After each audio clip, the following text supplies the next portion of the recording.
Hey dudes, welcome to Splat from the Past, the only 80s themed horror and sci-fi show where things could get totally radical. Now, today I will be welcoming, and I am just so excited for this interview, I will be welcoming the most gorgeous, sexy, and talented actress of all time, and I am talking about Vanessa Angel. Yes, you all know her as Claudia from the 1996 Farrelly Brothers comedy classic Kingpin. She also played Lisa on the Weird Science TV show. She was also in Killer Instinct. She did some episodes of Baywatch, and she made her debut as one of the Russian rocket crew members, I should say, members in Spies Like Us, the John Landis Saturday Night Live comedy. And I'm going to have her on the show today and talk about all that stuff, and I am just so excited. It's been a long time coming, and I've been a fan of hers forever, and it is going to be so great.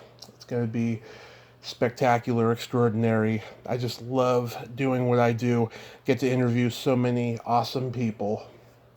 So, yeah, here is my interview with Vanessa Angel.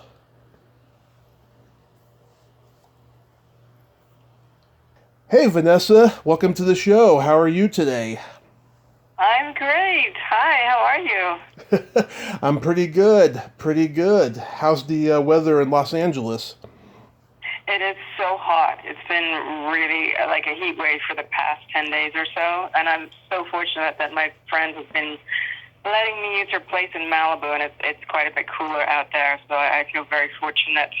Oh, that's good. That's good. Yeah, we over here in Reading, we had a lot of overcast the last week or so, and we of course we have fires, and Fires. Well, that's probably better for the fires, right? yeah, but the fires Yeah. are actually contained now, so that's Oh, good. that's good. That's good. Yeah, this is such a great honor. Thank you for taking the time today. Oh, you're so welcome. I'm happy to talk to you. Oh, thank you. So, going back in time, I was reading that you began modeling at the age of 14. Had you always wanted to be a model?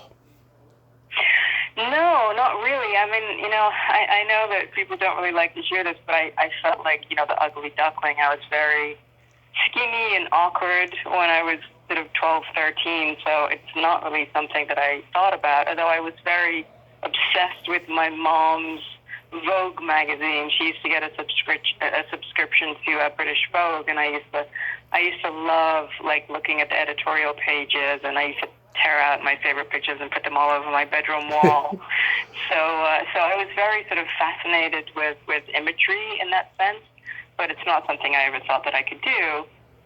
And then I happened to be having lunch with my mom I think it was like a spring break, and these Hmm. two women were staring at our table, and they came over and said that they were model agents, and that they thought I would make a good model. And my dad ended up checking them out, and they happened to be one of the best agencies in London.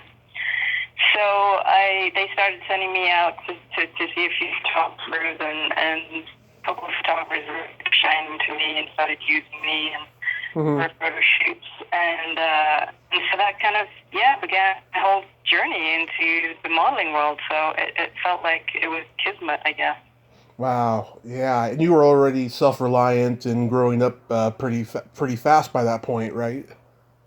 Yes, I mean, I ended up going to Milan and Paris quite often, so I was really sort of thrown into the deep end of an adult life, probably when I wasn't really ready for it. And then I ended up meeting Eileen Ford, who's a big model agent in New York at the time, and she invited me to go to New York for the summer, and so I ended up sort of finishing my school early, and while I was modeling in Europe, it was tricky because I was still trying to finish school, and I ended up actually spending my last year at what they call a crammer, which is when you sort of, it's for people who are performers, or Hmm. that they can't sort of attend a regular school. Yeah.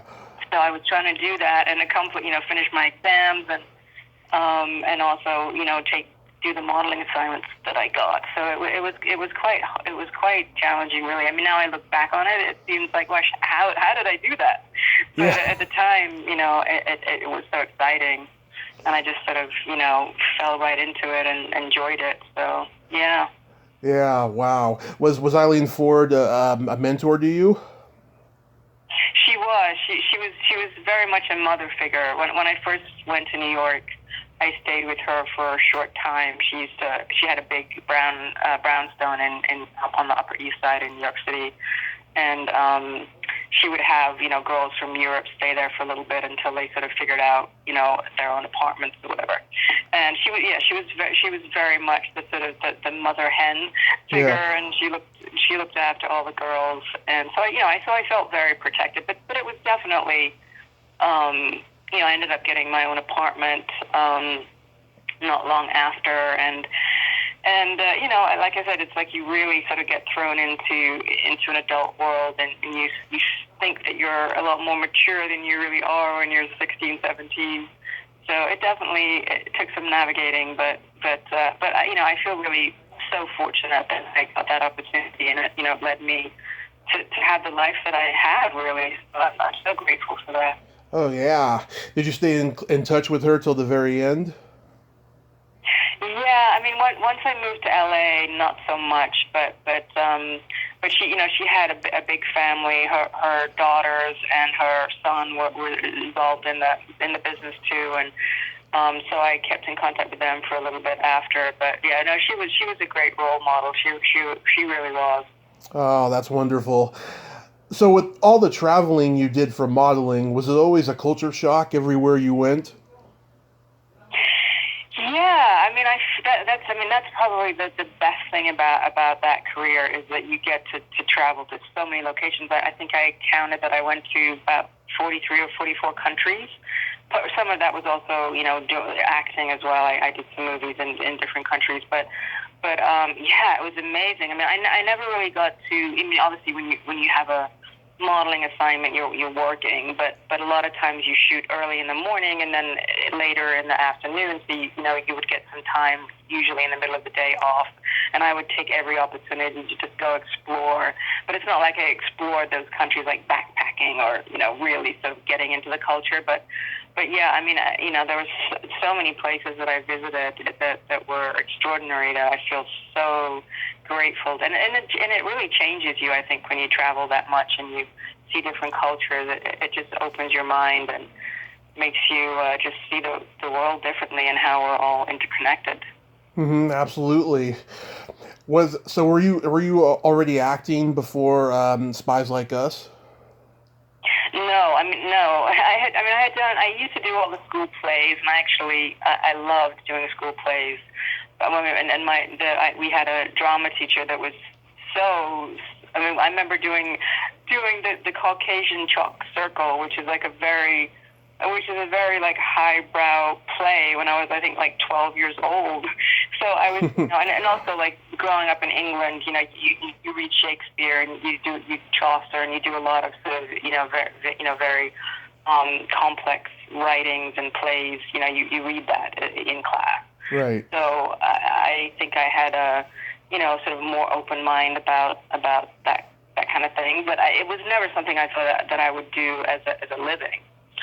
So when I got the call to meet John Landis for Spies Like Us, which sort of fell in my lap, I wasn't even really sure. I mean, because when you're acting on stage, it's very different, or doing a school play. It's very different than being on camera. So I had a lot to learn once I got to Norway and start that movie. It was a whole other experience. I bet. So when you got cast, were you already a Saturday Night Live fan? Yes, I love comedy, and I used to watch it, and I remember Dan Aykroyd invited me to a taping of Saturday Night Live, like right after we'd finished Spies Like Us, and I sort of got the royal treatment there, and it was great to see it live. And yeah, I mean, I was a big fan of the original Saturday Night Live cast, and so getting to work with Chevy Chase and Dan Aykroyd in their heyday, it was really quite remarkable. And I actually got to meet Bill Murray through Dan Aykroyd too, because they had just done Ghostbusters before Spies Like Us, so they were really close at that time. And so that was great. So I actually knew him before I ever shot Kingpin with him. Yeah, wow. Yeah, that's huge. I mean, to be in a movie with Chevy Chase and Dan Aykroyd at that time, I mean, that's like shooting heroin with Miles Davis. I know, right? Yeah. I know. I mean, I don't think I really realized how lucky I was, because at that time I really didn't know what I was doing, but from getting that movie, I got signed by William Morris, which was a big agency at the time, and I got, they sent me out to meet, big directors on big projects, and I really wasn't ready for it at that point, actually. So when I realized that, I realized I had to study and really learn the craft and take it seriously, because when you have a certain look, you almost have to prove yourself that much more, because to be taken seriously. And I think that's kind of what happens too. I mean, at least back then, sometimes you'd get a model would get an opportunity because of the way they look, and then they weren't necessarily ready to handle that. So then critics would be harsh on usually on models who try to sort of parlay into acting too soon. So I felt like I really didn't want to be the laughing stock. So I realized that I had to take it seriously, and I started studying with a teacher and got into the actor's studio and tried to take it seriously. Mm-hmm. That must have been just freezing cold shooting there in Norway doing the Russian scenes. Yes, it was freezing. I think we were there in March, and it was very cold and snowy, and I remember shooting the tent scene, the famous tent scene. Yeah. And they had a little heater in the tent for me, because I can't even remember, it was like minus something or other. Yeah. And it was tough on everybody, obviously the crew, because standing out there in the freezing for hours on end. And I would pop into the tent, because sometimes it takes a while to shoot, and even though that's just a little scene, it took a while from different angles and lenses and stuff. So I would just pop into the heated tent and and put my snowsuit back up, and it was quite. I can remember the experience quite vividly, actually. Yeah, I'm often amazed when a movie is shot in snow, because you just know that someone in the cast or crew is collapsing from hypothermia. Yes. Yeah, it was very tough on the crew, that whole shoot. I mean, the entire time we were in Norway, it was snowy and freezing. So yeah, it was not the easiest shoot. Yeah, I noticed on Facebook you're friends with James Doughton. Did you? Yes. Yeah, did you met him while you guys were shooting there? Yes, we met the first day, and he was so lovely. I mean, he was so welcoming, and like I said, it was my first experience, and he had done Animal House, and he was quite an established point. So he was so sweet to me, just one of the loveliest people you'll ever meet. Just really made me feel comfortable. We were all staying in the same hotel, so we would all have dinner. The whole cast and crew. I think John Landis and Dan all had sort of houses that they were staying in, but the rest of us were staying in this one hotel, and we'd all have dinner together at night, and it was an amazing experience. And I mean, it really sort of I got the complete acting movie bug from doing that movie. Yeah, he and I are Facebook friends, and he seems like a very nice guy. Oh, he's so nice, just lovely person. Yeah, I've been trying to get him on here and stuff, but I think he's very shy. Oh, well, I'll have to send him a message. Yeah, well, we were actually really, really close friends. He lived in LA, and I lived in New York at that time, but we were really close friends, for a few years after Spies Like Us. So yeah, I'll have to send him a message and ask him to reach out to you. Oh, that would be great. Yeah, I mean, he's pretty iconic from Animal House, Yes, he really is. He really is. Did those other rocket crew members? They were really Russian, right? They were really Russian, yeah. But I think most of them lived in London because John Lennon was in London at that time, and I had actually met him in London for the initial meeting, and so I think he cast that they were Russian citizens, but they were living in London. And they shot most of the interior in Pinewood Studios. So at the very end of the movie, that was all shot in Pinewood. So that was an amazing experience too, because that's such an iconic studio in England. So I got to shoot my first movie partly in Pinewood, which was pretty amazing. Oh yeah. Did they all speak English though? They did, yeah. Who played the woman? She spoke really good English, and a couple of them didn't speak as well, but they did speak English. Yeah. And were those two guys really gay? No, I don't think so. Anyway, I'm not. No, that was just a sort of joke at the end for the end of the world moment. Yeah, whenever I talk to people about that movie, that's what they remember the most. That and Really? That and Doctor, those two things. Doctor, yeah, that's a funny scene. That's a really funny movie. It really does hold up. Yeah, and it should be noted too. Two of those doctors is Terry Gilliam of Monty Python and Ray Harryhausen. Yeah, so John Landis used, and there's another. I'm forgetting his name right now, but like a huge director. He would cast a lot of like his director friends in little cameos. Yeah. Oh, here's the list of directors in that movie: Larry Cohen, Joel Cohen of the Coen Brothers. Oh God, who else? Sam Raimi, and a couple others. Yeah. Martin Brest. Yeah, he likes to put directors in cameos. Yeah, there's another one too. I forget his name. But you're right. There's like an amazing amount of directors in that movie. Yeah. How was John Landis as a director?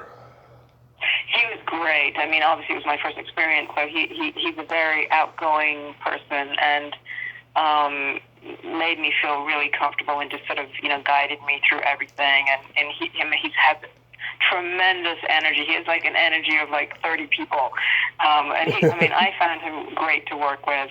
And I feel very fortunate that was my first experience, because had it not been someone that was so welcoming, I think it could have been quite daunting experience. Yeah. I heard him say in an interview that his biggest regret from Spies Like Us is that he told Paul McCartney that he liked the theme song. Yes, and that's another wonderful thing about shooting that movie, was that we got to shoot that video at Abbey Road Studios. We were all flown to London to shoot that video, and that was incredible. I was like 18 years old. Who gets to do backup singing for Paul McCartney at that age? It was like pretty amazing. It was I feel so fortunate. Yeah, that's so awesome. I think it's probably John Landis's most underrated successful comedy. It didn't do as well as Animal House, Blues Brothers, American Werewolf in London, Trading Places, but I think it's a hilarious movie. Yeah, I think it really holds up too. I think sometimes it's just the timing, of movies. It's like, it's sort of, it depends. I mean, it's like Kingpin too. It's like, that movie actually didn't do that well when it came out. It kind of found an audience later, but you never know. You just never know how something's going to land. Right. Yeah, I still watch it a handful of times a year, including the other night. Oh, that's great. Yeah. I'm old enough to remember the night it premiered on NBC. Oh my gosh, really? Yeah, I went on YouTube and I saw the old promo, and it was Sunday, December 11th, 1988, and I remember Really? I remember falling asleep earlier that night before it was on, and I woke up to the scene where they're trying to perform the surgery, in the tent, and I remember my dad in unison with Chevy said, "Cut the sucker." Yeah. That's funny. funny. Yeah, I know. I remember that because I remember I got a whopping residual check. Like, if a movie plays on the network, this is how you pay anyway, you get like a really, really good residual from that. So, Yeah. Oh yeah, I was on NBC a couple times. I remember during that time. Yeah, yeah. But I don't think they even do that anymore, do they? Like play movies like that on network TV.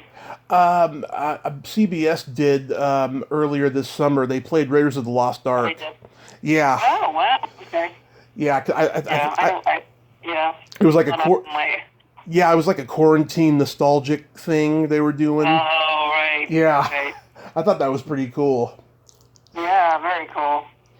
So doing that movie, you got bitten by the acting bug, and you decided you were going to pursue acting.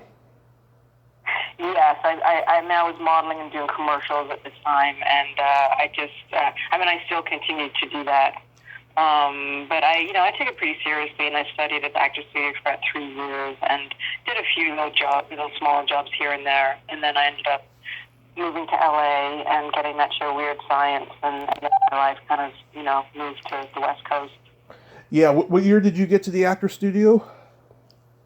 I was there probably, I think it was like 87 to 90, around that time. 87 to 90. Did any of your classmates go on to become successful? I remember Dylan McDermott was in class, and I mean, it was pretty amazing. And a wonderful actor called Peter Stromari was in there. He did an incredible performance of Rasputin. I mean, it was very serious, sort of play-oriented work, like scene study.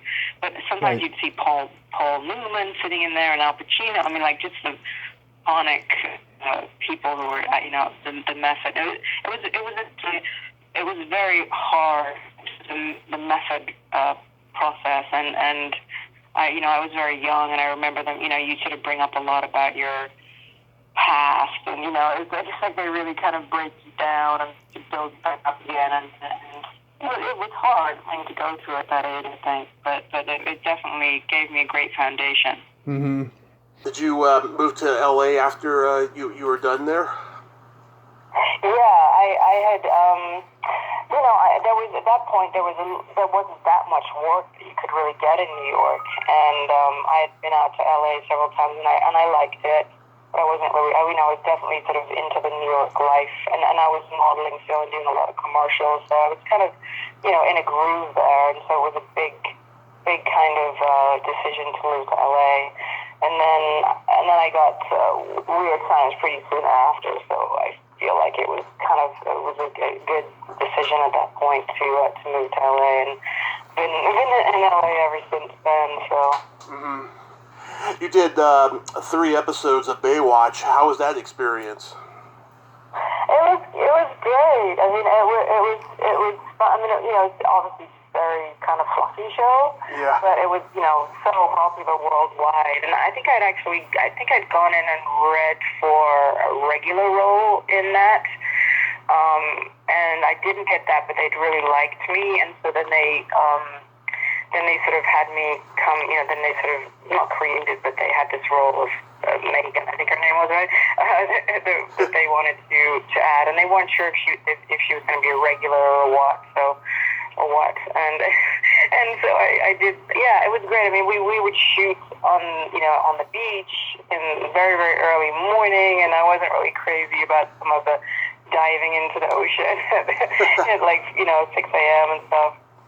Yeah. But David Hasselhoff was great, and it was a really good energy show. So yeah, it was, and I really have to say I actually learned quite a bit from that show, because I hadn't done that much at that point.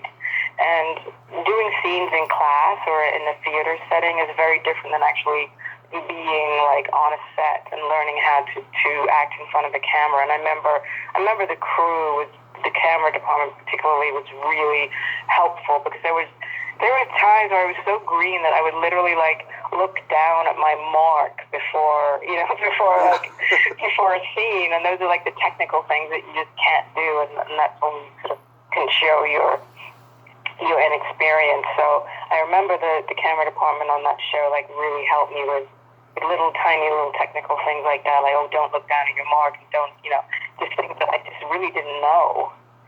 So in that way, it was actually a good learning experience. Mm-hmm. Then you did a low-budget thriller called Killer Instinct.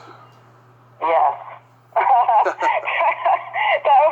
that one was, yes. I was like, yeah, I remember being so excited because I think it was probably the first lead I had ever done. Yeah. But I didn't really realize that, like, there was quite, I actually had a body double for that, so I was really not that comfortable with nudity, and I didn't really, when I read the script, I was still kind of not really understanding how that would translate onto the screen. Right. But I thought the character was kind of interesting, and she was definitely not what she appears initially. There was some sort of layers to her that I thought was could be really interesting to play. But actually the DP on that was Janusz Kaminski, even though I think he's not credited on it because he ended up Janusz Kaminski is this amazing DP who ended up doing all of Spielberg's cinematography. Right. And I mean, he won an Oscar and everything. So the DP is almost as important as the director. I mean, he really just sort of sets all the shots up and the look of it. And, to me, I mean, the director is more hands-on at the performance, but the DP really is super important. So working with him was incredible. I mean, I actually learned a lot from him, too. Yeah, that's awesome. Scott Valentine, he was coming off of Family Ties. He was so great. Yes. Yeah, he was great. I ended up doing like 3 jobs with him, like within about a year and a half after. I think we did an episode of Murder, She Wrote, and then we did this mini-series called Lady Boss, which is a Jackie Collins project. So we ended up like working quite a bit in this sort of 2-year period, and he's great. He's really great. He was great fun, and he really, I was still pretty green doing Killer Instinct. I think it's called Homicidal Impulse now or something, but yeah, he really helped me too through the process. It's nice when you're green to work with actors who are really experienced. Mm-hmm. Oh yeah, because you can learn a lot from them, and they've done it a lot longer and stuff. Exactly. You had a role on the short-lived Mark Harmon series, Reasonable Doubts.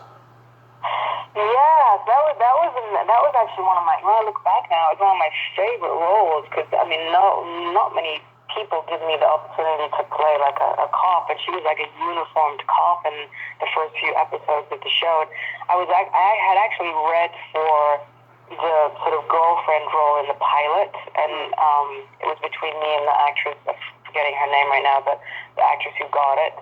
But the Bob Singer, who was the show creator, he had really liked me. So when they started season 2, he offered me the role of Peggy Elliott, and I was so thrilled. And it was good. I got to like do some technical work with the LAPD, and to play like a cop like that. I mean, I don't think I've ever played a cop since then. So that was great. And Mark Harmon is probably the nicest actor that I've ever worked with. Like just with I mean, there's a reason why he's had just amazing longevity because he's like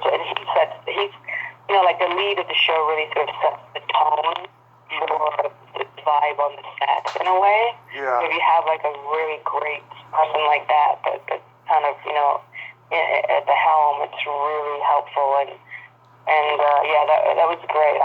That's probably my favorite role to date, actually. Wow. Yeah, my parents met Mark Harmon one time. Back in the late 80s, he was doing a celebrity softball game in San Francisco. My parents grew up with the actor Dennis Haysbert, who played the president on 24. Yeah, and so they went to the game, and they met Mark Harmon, and they said he was very nice, and he was surrounded by all these beautiful women. He was, I think he played football in college, but he was very into baseball, because I remember one of his sons was born around that time that we were shooting Reasonable Doubt, so I think he called him Tig after Ty Cobb or something, so I don't know, I can't I remember, but it was like, not Ty Cobb, that was the name of the character, like, anyway, he was very into baseball, so I'm not surprised to hear that that they met him in that setting. Yeah. Yeah, and every woman I've ever talked to who worked with him says that they pretty much fell in love with him. Yeah, I can see that. Yeah, no, he was really just a lovely, lovely person. Yeah, and Marlee Matlin, oh, what an amazing lady, huh? Oh, amazing, amazing. Yeah, I mean, I learned so much from her too, so much. Yeah, I mean, that was like a dream job actually, and it's really nice to have to do a series. I think I did 8 episodes. It's really nice to have the consistency of sort of playing a character over a little period of time. You know, like if you're a guest star on something, you just have this one kind of pop. And so it was really nice to, and get what it's like to really be part of a series in an ongoing way. So that kind of helped me when I got Weird Science because I got to sort of understand what it's like to work sort of week in, week out, and what that's like. Mm-hmm. So how did Weird Science come into your life? Well, I remember actually I was flying to Australia to do this episode of this show called Time Tracks, and I remember my agent, this is when you read like hard copy scripts, sent me. I was on the plane. I was reading this pilot, and I think I had seen the movie but a few years before, and I read the pilot on the flight, and I wasn't really. I mean, I hadn't really done any comedy at that point, so. I mean, obviously, Spies Like Us was a comedy, but it didn't really require me to be funny. So I wasn't really sure if I could really do something like that. So I remember thinking about it like the entire time I was in Australia show, and because they had wanted to see me like as soon as I got back from that. So I almost like didn't take the meeting actually because I'm like, I just don't know if I'm ready for this or if I could even do it well. And so I was sort of having a lot of self-doubt about it. And my agent was like, no, just go and meet them. They just want to sit with you and talk to you. You don't have to read or anything like that. So I went in and talked to the showrunners, and I really liked them, and we just really hit it off. So then I thought, okay, well, let me figure out if I can do this. And then the process to get that was really long. I mean, I think I probably went in 8 separate times. Mm-hmm. And the last time was what they call a test for the network. And they had already cast John Asher and Michael Manasari and Lee Turbison, so I got to read with them actually several times. So by the time I got to the test, the end of it, the test, I was really it was very comfortable. Then it was a big difference if you're actually reading scenes with the actors that you're going to work with rather than just somebody, casting director just reading with you. So yeah, so I think during that process, I got like better at the comedy, and then by the end, I was like, oh, I really want to play this. This is going to be really fun, and it had already been picked up for 13 episodes before we even started, so I knew that I would get a chance to not just do the pilot, like to actually, give it a run for 13 episodes. Yeah, were you a fan of the movie? Yeah, I mean, I love John Hughes stuff, and. Yeah, I mean, it was hard because I didn't want to sort of emulate. At one point early on, they thought maybe I should do it with a British accent, and then we thought, I didn't want to seem like I was just trying to copy Kelly LeBrock. So then, I mean, I have a little bit of an accent even in it, but not like a super strong British accent. So, so I just wanted to make sure that, like, I, kind of took the flavor that she brought to it, but without like seeming like I'm just doing like trying to copy the Lisa from the movie. Mm-hmm. Have you ever met Kelly LeBrock? I have actually. Yeah, I haven't. I mean, I don't know her well at all, but I have met her a couple of times. Years ago, and she's lovely, just really lovely. She, and the last time I saw her, actually, she, it was really. She's lovely. She's lovely. Yeah, I talked to John Asher's mother, Joyce Bolifant, a few months ago. Oh, how nice! She's great. I know. I still talk to John Asher a lot. Actually, we're good friends. But yeah, because his mom played, his mom on the show. So yeah, she's great. How was that conversation? Was it fun? Oh God, she is hilarious with that voice. Oh my God, she's just quick-minded. It's so sarcastic. Yeah. I loved her. Yeah. Oh, she's so great. I know, it's so funny because actually John was staying with her when the pandemic started, and they were, Yeah. I don't know if you follow him on Instagram, but they were shooting these funny little like videos, like mom and son, like it was really hilarious. But she is so funny. She's this lovely, lovely lady. Yeah, John was actually in the next room when we were talking. Oh, really? Yeah. He's great. He's an interview John. Yeah, did you see that movie he directed with Lee Tergesen, Toucan? Yes. Yeah. I did actually. Yeah, I was gonna maybe play the role or a role in that, but then it didn't work out timing wise. But yeah, I did see it. Yeah. Oh God, it's hilarious. I was like, oh my God, Lee Tergesen should become a huge star off of this movie. Oh my God, Lee is brilliant. Like Lee is such a brilliant actor. I mean, he can do anything. He can do the craziest comedy and the most serious dramatic work.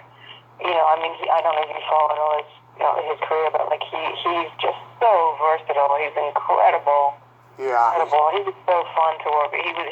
He always like made everybody laugh on Weird Science. Whenever he was on set, it was just an extra special day. Yeah, and Melanie Chardoff played Michael Manasseri's mother. Do you have any memories of her? Yeah, she was lovely too. I remember she would sort of, give me, advice, from someone who'd been in the business longer than me, and yeah, she was lovely. I mean, the whole cast of the show was great. I mean, it gets to be when you're shooting week in, week out for months on end. I think everybody kind of sometimes get to points where you feel burned out. Yeah. So it's really nice when you have a group of actors and crew people that are just very supportive of each other. It's really important. So yeah, she's great. Yeah, I'm trying to get her on the show. I heard her say in an interview she wasn't a big fan of the humor on the show. She thought it was kind of misogynistic. And the funny thing is, I think the overall message of both Weird Science the movie and the show is that she's teaching the boys how to treat women as human beings and not sex objects. Well, exactly. I'm so glad that you got that. I mean, yeah, the show's got very more humor in it, obviously, because they're, kids. But I agree. I mean, and that's, looking back to it now, I think I have more appreciation of Lisa because she was very, she was like in the image of what like a fantasy woman would be, but she was very much kind of one of the boys in a sense and very relatable. And I think that, she did sort of try to teach them from, respect and she had the, and she also had her own kind of, she was also, working through her own, I mean, I feel like I approached it initially as if she was almost like a child who was sort of seeing things for the first time too, because she had, even though she was like programmed with this like super smart brain, she also sort of was going through her own evolving in a sense. Right. So yeah, I mean, I think that underneath the sort of silliness of it was something, deeper. And maybe everybody didn't catch that, but yeah, I agree with you. Right. Is it true that you were originally cast as Xena? Yes, I was actually. It was actually initially I was shooting. Before I had done Weird Science, I had read for a role in Hercules. Hercules was before Xena was the original show, and right. Rob Tappert had really liked me for that, and Weird Science happened to sort of come down the pike at exactly the same time, and I think I had decided to go for Weird Science instead because I knew that Hercules was shooting in New Zealand, and at that point in my life, I wasn't sure if I ever wanted to make that kind of move. But Rob Tappert had really liked me for during that period, and so when they had decided to create this role of Xena, he just immediately thought of me for some reason. And so I met with him again, and it was originally like a 3-part arc on Hercules, and I was set to do that, and I was on a hiatus from Weird Science, so I had just enough time to fly to New Zealand and shoot this. and it was literally right before New Year's, and I had flown home to England to see my family, and I got really, really sick, like the sickest I've ever been in my life. Like a flu, like just knocked me out for a week, and I couldn't get on, and I had to sort of get on a flight right before New Year's, and I couldn't even get out of bed, and I had done 6 weeks of training for Xena, like horse riding and broadsword fighting and martial arts, and so I was kind of like wiped out before I went home, I think, and I think the combination of that and picking up a bug on the flight like just knocked me out. So I couldn't. It was a very awkward situation because it was literally like between Christmas and New Year, and all the agencies were closed, and I had to sort of tell them I couldn't make it, and so they had scrambled to find somebody to replace me, and they had to find somebody that was already in New Zealand, and they had worked with Lucy Lawless, I think, on an episode prior, and so she kind of got cast by default, really, and then that character became really popular, so they spun it off into the series, and then she ended up marrying Rob Tappert. So I really do feel like on a karmic level, I was supposed to get sick so that I could get out of the way for that connection to happen or something. Because, I wouldn't have even been able to, even if I had done the 3 episodes, I wouldn't have been able to do the spin-off series because I was still on contract to Weird Science, and I did that for a few more years after that. So, yeah, but initially now the thing became like an iconic character, so, I had moments, where I'm like, oh, wow, that could have been me. but I also, made peace with that, and I think Lucy played it probably much better than I would have played it, and that was obviously, meant to be, because Rob Tappert and her are married, and they have 3 kids, and so, yeah. Wow. So how does Kingpin come to you? I was shooting Weird Science, and I think Peter Farrelly had seen me on the show and had requested to see me, and they sent me a script, and I loved the script. It was hilarious. And then I remember, I didn't meet with them for a couple of months. They had sort of gone through a long process of meeting actresses, and I sort of came in at the 11th hour, and went in and read, and went really well, and went in the second time, and then it sort of narrowed down, and I think it came down to me and Kelly Preston, actually, at the very end. Huh. We got to read with Woody Harrelson, or actually we didn't read with Woody Harrelson, but he was in the room, and I always considered the dark horse, actually, because I know that they had considered, Jennifer Lopez. She wasn't as big as she is now back then, but they had considered a lot of actresses, and I was not that, well known at that point. So, but I think I just had the, what they were looking for. Peter's even said, and I did this documentary on cult movies recently, and Peter and I talk about Kingpin was included in the cult movies, and he said that he wanted somebody who looked kind of like, there was a ball buster, but it had a kind of sweetness about her. So I think that he saw that in me, and just, so I'm so grateful that opportunity happened, meant to be, I guess. Yeah. Weren't you responsible for getting Bill Murray cast?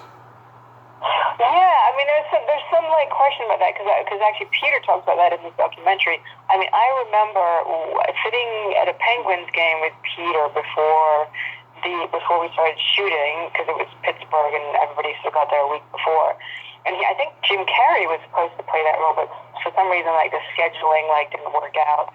So Peter was sitting, well, who do we get? And I didn't know Bill Murray well, but I'd met him a few times with Dan Aykroyd, and when I lived in New York, and so I had he's really notorious for to be difficult to get hold of, and he's got this he used to have this 1-800 number, literally, and he would leave a voicemail, and he would call you back, and even his agents couldn't reach him, he was just very elusive like that. And I remember, and I said, well, I actually, and so Peter had sort of brought up actors, and not that he was asking, my opinion, but he was just bringing up actors, and Bill Murray's name came up, and I said, oh, I actually know Bill Murray, and so I called Bill Murray, and he ended up calling back, and I told him about what I was doing, and the script was hilarious, and blah, blah, blah. And then I think Randy Quaid also had worked with him, and somehow or other, between Randy and me, Bill got the script, and his agents got involved, and yeah, then he ended up playing the part. So I do feel like partly responsible for I mean, I'm not responsible, but like I do feel like I had a little part of it, I guess. Yeah, I really think, Vanessa, you are great at comedy, by the way. Oh, thank you so much. Well, I mean, I think I probably got better at it as I got more experience. So thank you so much.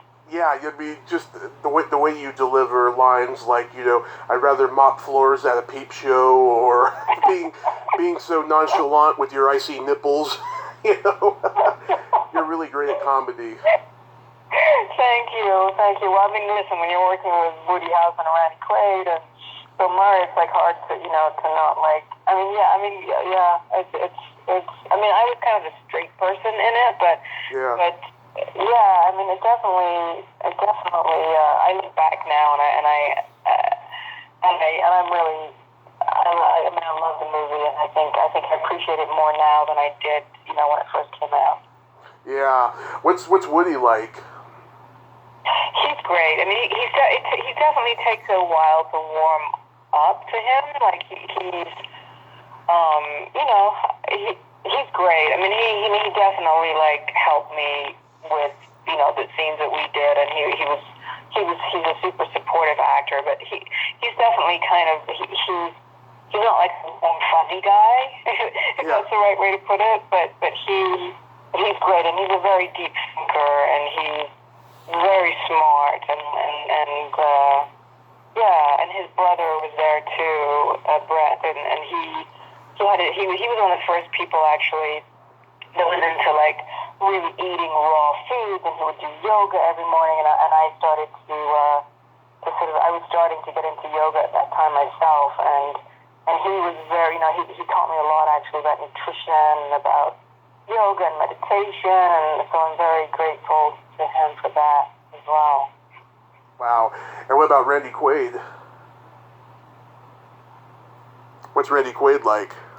Oh, sorry. Randy was great. I mean, I know he sort of went off the deep end like a few years ago, so he was great on the movie. Just sweet, like just a sweet, lovely, kind of quiet, but very, just lovely energy, and just a very generous actor, and always made me feel comfortable, and funny too. I remember would always make people laugh in the makeup trailer and stuff, when we're getting ready, and sweet. I remember it was my birthday, when we were shooting, one of the things he bought me the sweetest little gift, and just very thoughtful, sweet. But I mean, I don't really know the details of what happened a few years ago, but I know some strange stuff went down. So I don't. I mean, I wish him the best, because he's just a beautiful person. Yeah, that was strange. I was mind-boggled by that. I mean, the guy, he's an icon in my childhood. I love the guy, and just to hear that stuff, oh my God, I was just it was so bizarre, right? I don't know. I don't know what happened, but clearly something happened. But yeah, I mean, from the vacation movies, right? Probably Vacation. Vacation. Yeah. Caddyshack 2. He did this great movie where he played a psychotic parent. It was called Parents. It was this movie where him and I can't remember who the actress was. They're like these two psychotic parents, and the boy has to cope with them and stuff. It was pretty funny. Bob Balaban directed it. Oh, okay. I have to check that out. I haven't seen that. He's so funny. Yeah, actually, Beverly D'Angelo became one of my good friends. So, and she, so I'm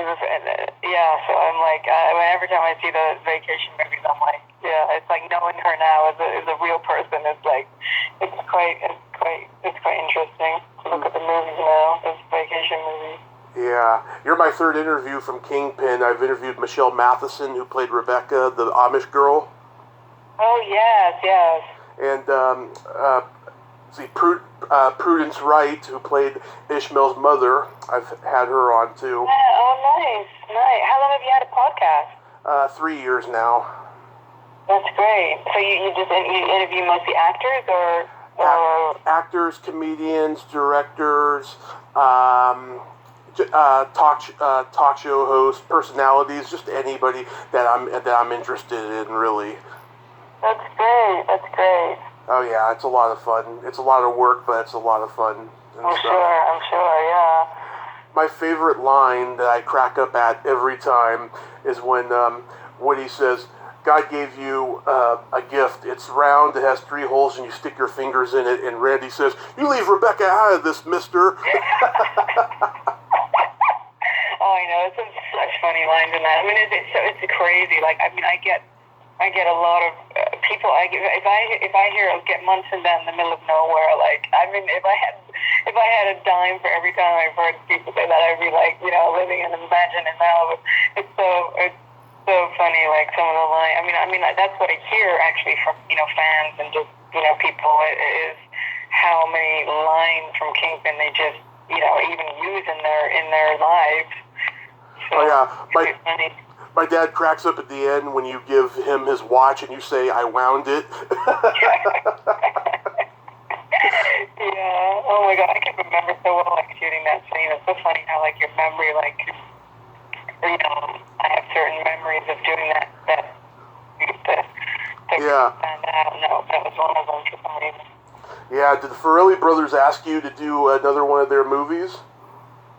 I did do. I played a part in Kovac, which is the one with Jason Sudeikis and Oh yeah. oh my God, Owen Wilson. You're breaking up, Yeah, Vanessa. they're actually, they use a lot of the same cast members. I mean, Yeah. they use their friends and family for a lot of the cameos and supporting roles. Yeah. But when you play the lead, the way that I did, they don't, it's kind of, somehow they haven't asked me to play another lead in one of their movies, but I did play this sort of supporting part in Halifax, which was great because I got to have a funny scene with Jason Sudeikis, who's also like I'm a big fan of, so that was great. Yeah, I didn't even realize they were involved with Hall Pass. Yeah, they directed Halifax. Yeah, and there's a scene that I have with Jason Sudeikis, and I think it's only in the sort of long version of you can see it online, but it's not in the sort of original. Mm-hmm. I mean, I am still in the movie, but like the best scene that I have was that I think it's in the long version. You can find it online, but it's kind of a funny scene, and like was thrilled to get to work with him. Mm-hmm. How was making Puppet Master versus Demonic Toys? Oh my God, that was wild. Actually, we shot that in Bulgaria, and it's strange. That year, I actually did 2 movies in Bulgaria. So I always like to get an opportunity to shoot anything in different countries. Always great because I always, spend my time off like going exploring. But it was great. I mean, I had actually not seen any of the Puppet Master movies, so I'm not like really into the horror genre much. Yeah. But it was a great character, and she was just so kind of evil. So it's really fun to kind of wrap your mind around it and play that. Yeah. And Corey Feldman was actually lovely to work with, and it was actually a really good experience. Most of it I just remember being in Bulgaria and my experience. Because a lot of times you'll do a movie and you have this best experience doing it, but the movie may not be that great, or to me it's like the memory I have of filming the whole thing is what I take as opposed to like the end result of what you actually shoot. Yeah. Hey, Vanessa, you're breaking up a little bit. Oh, sorry. I'm up in the hills and my cell service sometimes is great. Yeah. Can you hear me? Yeah, I can hear you. Okay. Do you have any projects that got shelved because of COVID? Yeah, I actually was doing 2 things when it all came down. I was doing a movie called Mom and Dad, which was called Bayo. And I was doing a project for this called 39 Weeks. Right. And they both had to get shut down, like literally that week of, sort of mid-March. I resumed filming both of them back in early June when we were allowed to go back into production, but one of them got shut down again. So our business is just sort of like in a weird place right now. It's very, some things are going back into production, but the sort of smaller projects that I tend to do right now are in a different position because they don't necessarily have the sort of the budget and the to be able to sort of do all the rules that are now in place to be able to begin filming again. Yeah, it's a really strange time. I'll tell you, I never thought in my wildest dreams this would happen. Oh, I know. It's been horrible, right? It's been so hard to deal with. I guess everyone's getting somewhat used to it now, but it's definitely been, really, really challenging for everybody. I know everybody's going through their own, personal story with it, but it's really hard, and I'm like, going through my own thing, obviously, but it just, in terms of like our industry, I just don't know like how quickly it's going to be able to really get back into full swing, and then dealing with all the personal stuff. It's just hard. Yeah, it's hard. How have you been doing with it? Are you hanging in there? I have been. I'm podcasting constantly. I'm getting a lot of interviews, but I just wish, I could be more active. I was on a diet when the year began. I lost about 25 pounds by the time COVID hit. Oh, wow, that's great. Thanks. I need a lot more, though. And sadly, my mom had an accident last month, but she's doing very well. Yeah. And Yeah.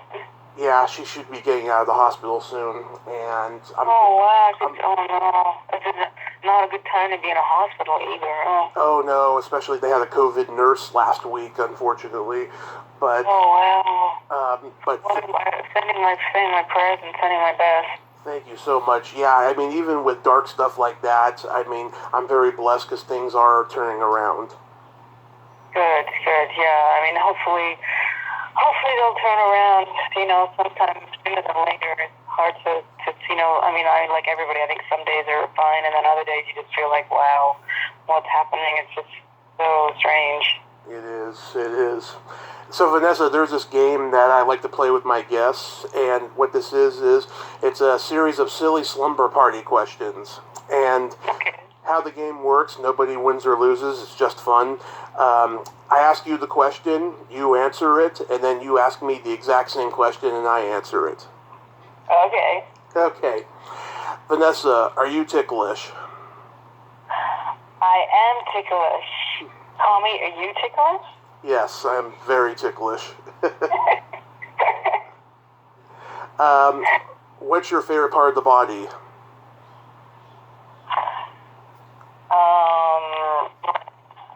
Tommy, what's your favorite part of the body? The belly button. Oh, okay. What color are your toenails painted? I can't imagine, Tommy, that your toenails are painted, are they? They are not. They are au naturel. Okay. What would you say is your best personality trait? I think I'm kind. I agree. Best personality trait. My sense of empathy and that I have no filter. That's good. Absolutely. And then my favorite question, is there a stinky smell that just makes you gag?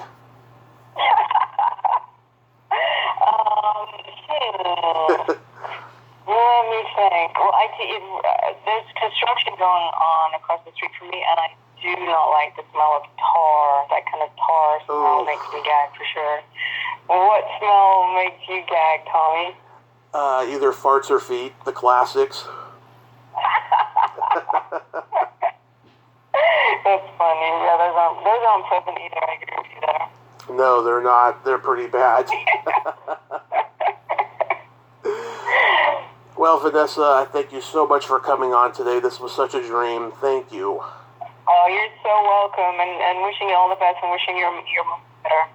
Oh, thank you, yes. She's a survivor. We're all survivors in our family and stuff. And I hope after all this insanity is over, you can get back to work.